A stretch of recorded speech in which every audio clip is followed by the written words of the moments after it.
Pour la première fois depuis près de 4 décennies, un détail inhabituel attire l'attention des observateurs au Moyen-Orient. Le guide suprême iranien, l'ayatollah Ali Khamenei, n'a pas participé à une réunion militaire majeure, un rendez-vous auquel il assistait pourtant chaque année depuis son arrivée au pouvoir.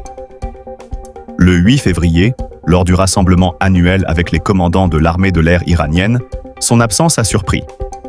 Cet événement est habituellement hautement symbolique pour le régime, rappelant l'appui militaire qui avait contribué à la révolution iranienne de 1979. Cette absence intervient dans un contexte particulièrement tendu.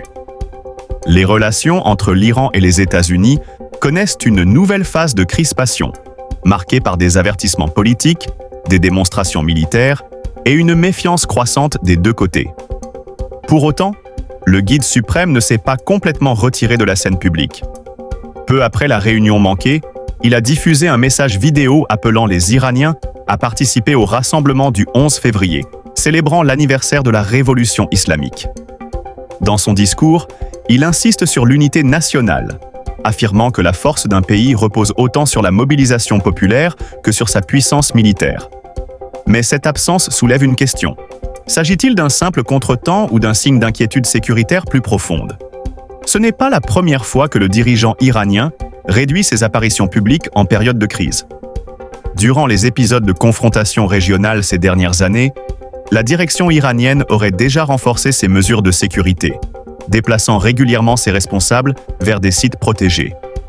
Selon plusieurs analyses, Téhéran dispose depuis longtemps d'un vaste réseau d'infrastructures souterraines, comprenant des bases militaires, des centres de commandement et des installations protégées, conçues pour fonctionner même en cas d'attaque majeure.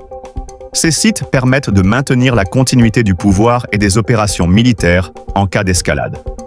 Cette stratégie ne concernerait pas uniquement le guide suprême, mais l'ensemble des hauts responsables politiques et militaires du pays, qui réduisent souvent leur exposition publique lorsque les tensions augmentent. L'Iran lui-même met régulièrement en avant ses installations souterraines, présentées comme un élément clé de sa stratégie de défense, capable de protéger ses capacités militaires et sa chaîne de commandement. Ainsi, l'absence de Khamenei pourrait simplement refléter un passage en mode de prudence sécuritaire, tout en maintenant un discours de fermeté destiné à montrer que le pays reste uni face aux pressions extérieures.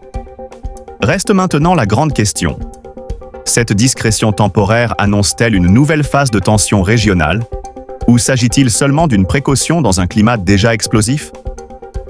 La réponse pourrait bien dépendre des prochains mouvements diplomatiques et militaires dans une région où chaque geste, chaque absence et chaque message sont désormais scrutés dans les moindres détails.